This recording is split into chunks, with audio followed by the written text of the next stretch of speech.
And so this here is what we call our crush pad.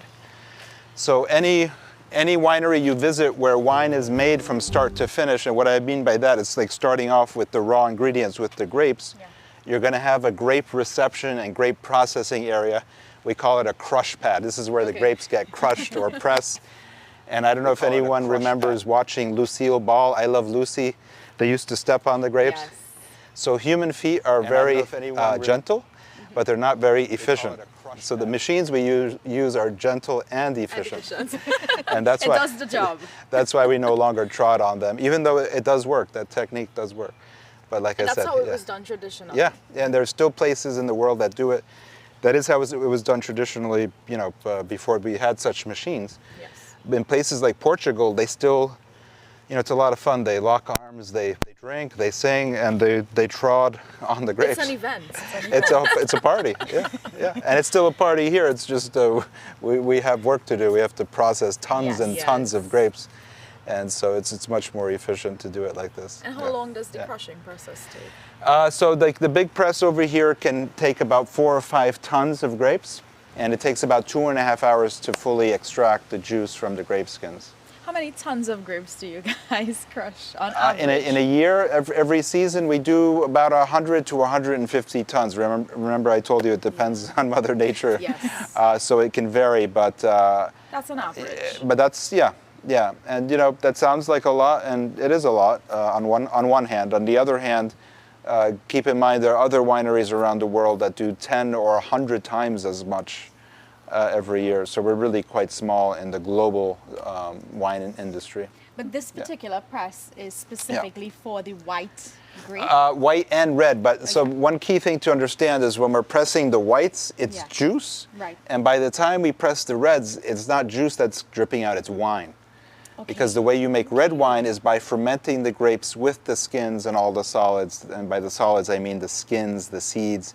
And that's where the tannin and the color comes from in red wine, is by soaking the juice with the skins. And so that's the difference between red wine and white wine? Yes, that's one big difference. Wow. And have you heard of orange wine? No, never heard of it. So orange wine, it's a small category in wine, but basically an orange wine is a white wine that was handled like a red wine. In other words, they're white varieties that are fermented with their skins. In terms of process, then? Yeah, so it's the process mimics red wine making, but with white varieties, and consequently the color is a little bit darker, and it's often a little bit orange-like, and that's hence the term orange. But that also brings up rosé. How do you make rosé? I was not going to ask if rosé would be considered orange wine. Okay. No. So no, it's not.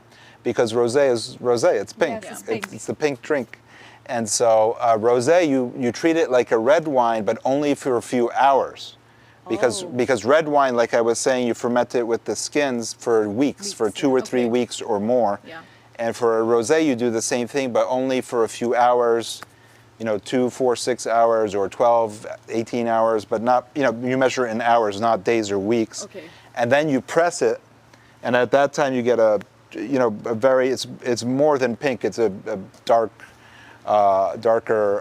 purplish color, and then you treat it like a white wine from then on. And by the end, you're left with this pink color instead of a red, the color you see in a red wine. So we have white wine, red wine, orange wine, rosé. Yeah. Are there any other types? Well, then those are most of the colors, and then you have different categories. Or is it dry or is it sweet? Yes. Dry is referring to the absence of sweetness. So is it sparkling or dessert? And in fact, we do all those. We make dry wine, we make sweet wine, we make dessert wine. We make wines that are slightly dry, slightly sweet, but then very sweet dessert wines. Yes. Okay. And we also make some sparkling wine as well. So the sweet wines are considered dessert wines? Yeah.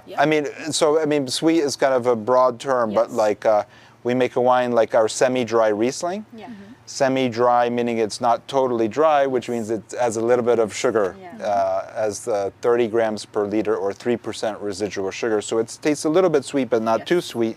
But we also make some late harvest dessert wines. And so the late harvest wines, as the name implies, are harvested later than usual, and they begin to dehydrate and shrivel and turn into a raisin. And so when they're dehydrating, they're losing water, thereby concentrating the sugar, the flavor, the acidity, the aroma, the color, everything is more concentrated, and it's really rich and intense and luscious and nectar-like. And that's why we only serve, that's why it comes in small bottles. Yes. And you only need a couple of ounces because it's so rich. You don't want to drink a whole big glass of it. Okay. Well, at least you shouldn't. You should, yeah. To each their own, yeah. Coming up after the break, we take a look at where all the wine barrels are stored. Conversations with Ren and Kim, New York edition, will be right back.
Discover the charm of Portmanock Vineyards, nestled on the scenic North Fork of Long Island. Established in 1983 by the Massoud family, the estate winery spans 85 acres dedicated to producing the finest wines, including New York's original and leading Chenin Blanc.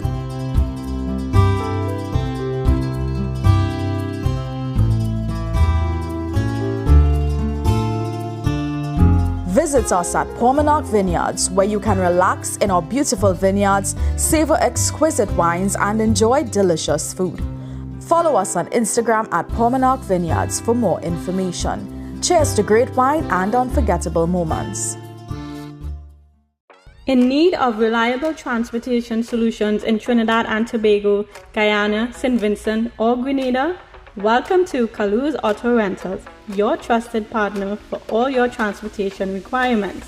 Whether it's car rentals, chauffeur services, minibus coach charters, or upscale limousine rides, we offer a comprehensive range of options.